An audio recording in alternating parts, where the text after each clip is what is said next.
Hello, welcome back to Let's Play Sonic Adventure. This time we have more Speed Highway, and we're going to be doing Sonic's version of it. In this video, I'm going to explicitly label lower path and upper path for every time you get a path split. Just because I don't think we need to explicitly talk about each path individually. That's kind of neat when considering it in relation to Twinkle Park. Twinkle Park comes at the end of the first half of Sonic's campaign, and all of its elements are very conservatively placed. Like, they very carefully introduce you to the concept of... they very carefully introduce the strict platforming and then the spikes that you have to dodge. And then they ease you into a portion where there's multiple paths, and the lower path involves spikes, and the upper path involves careful platforming. And you really only get one major path split in that stage. And all the platforming is really slow, so that you notice everything. Speed Highway is the beginning of the second half of the game, and it just, it takes Twinkle Park and blows it out. You get... I think there's at least 3 parts where you get splits in the path, where there's an upper and a lower path. And the platforming is so much faster, they don't get you to focus on too much here, it's mostly going straight through. But also, because they spend,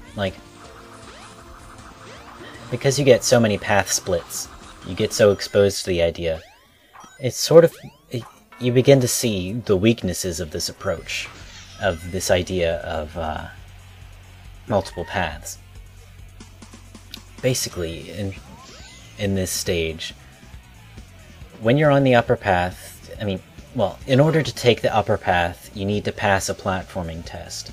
And if you fail the test, you're just stuck taking the bottom path. You pretty much always want to take the top path, and generally the bottom path has some more exploring you want to do, but exploration in this game isn't... it could be pulled off better. Anyway, so because there's so many path splits, this stage really begins to show you, I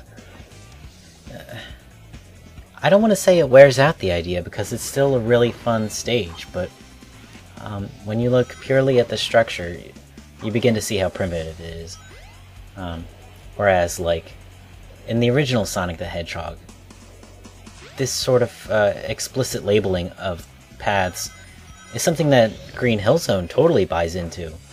You never want to be on the bottom path, you always want to take the top path. It has the most interesting platforming. But, Starlight Zone, in the very same game, no path is ever, totally clear what it's going to be. Sometimes the bottom path is the most platformy, sometimes the top path is, sometimes, you never quite know what you're in for, so it entices you to explore a lot more. Whereas Sonic Adventure has more of a Sonic Unleashed idea of paths, where, if you perform poorly, you always take the bottom path, and that's for losers. I think that's kind of a shame, because it's kind of dumbs down the gameplay. But that said, it's still fun.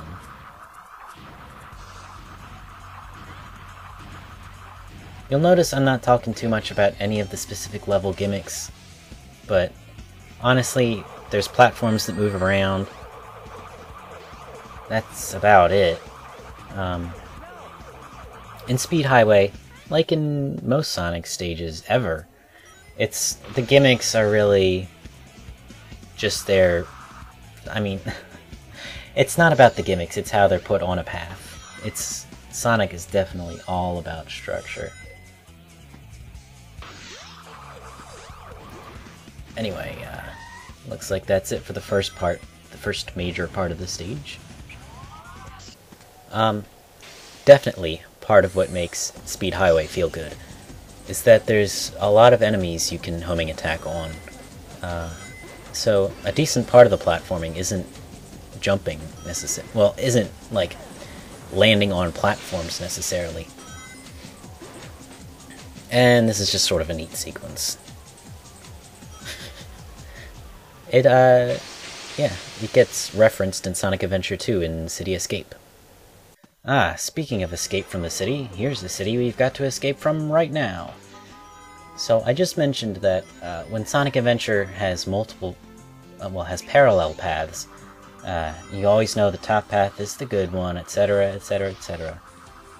But when Sonic plays through a Knuckles portion, Sonic Adventure is totally redeemed in this regard. You can see all that's going on here, like, there is a middle path. You never see middle paths during Sonic exclusive segments, but, you know, here it is during the Knuckles segment. And it has plenty of stuff to collect, like there's a speed shoes up ahead that I'm gonna miss. But there's plenty of stuff down bottom, there's plenty of stuff up top.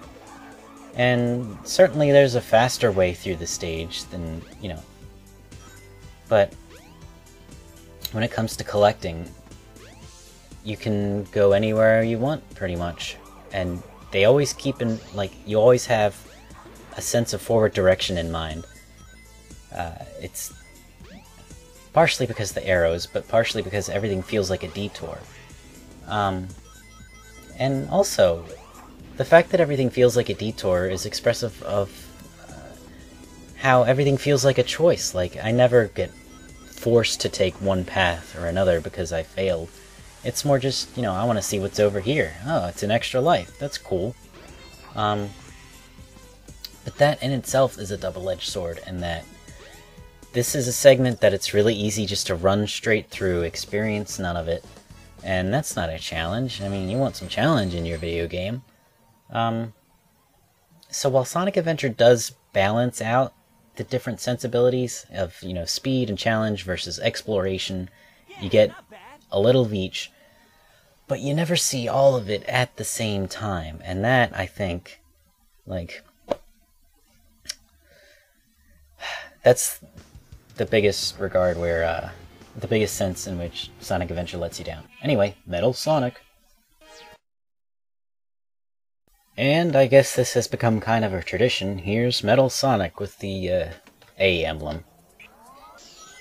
So the main success of that final portion, I want to say, is its ability to keep a sense of forward momentum even while offering paths that move in conflicting directions, the detours. So the core structure of the area is a sort of a U-turn, where when you land in that lobby, going straight ahead would take you to the end of the stage, but you can't go straight ahead because there's a bunch of skyscrapers. So the U motion that is the structure of the stage is like you going around the buildings. And that's, like, when you think about it, that pretty easily makes for interesting structures where you can easily put detours through the center of the U, or like just have little offshoots on the outside of the U. I don't know, it's a really simple idea for a structure, but just a U allows for a lot of cool possibilities. I wonder if it's possible just to spin dash across that part. It looks spin dashable. Also, I don't know, I love dumb stuff like this. Look, he rode the rocket while he was dead. I hope you're happy. Let's see. I guess that's all I have to say about Speed Highway.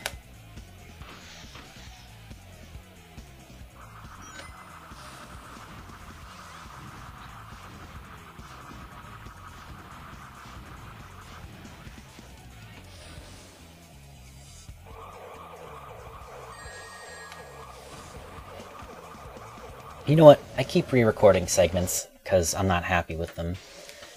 So I may as well mention here, just in case I forgot to include it somewhere else, is that Speed Highway has a lot of portions where it's just like a flat open building and there's some enemies to homing attack. And that sounds kind of lazy, but I find it really satisfying. It allows you to move at a fast pace. Generally, in platformers, I find it more satisfying to deal with enemies than it is to jump on stuff. I mean, than it is to, like, land on platforms. I mean, landing on platforms can be fun in itself, but also, like, how would you find that without playing through as Knuckles first? Anyway. So yeah. Just some random thoughts on Speed Highway. Next time, I believe, is Red Mountain. So from here on out, all of the stages will be really interesting. I hope I conveyed at least half the interest I have in Speed Highway.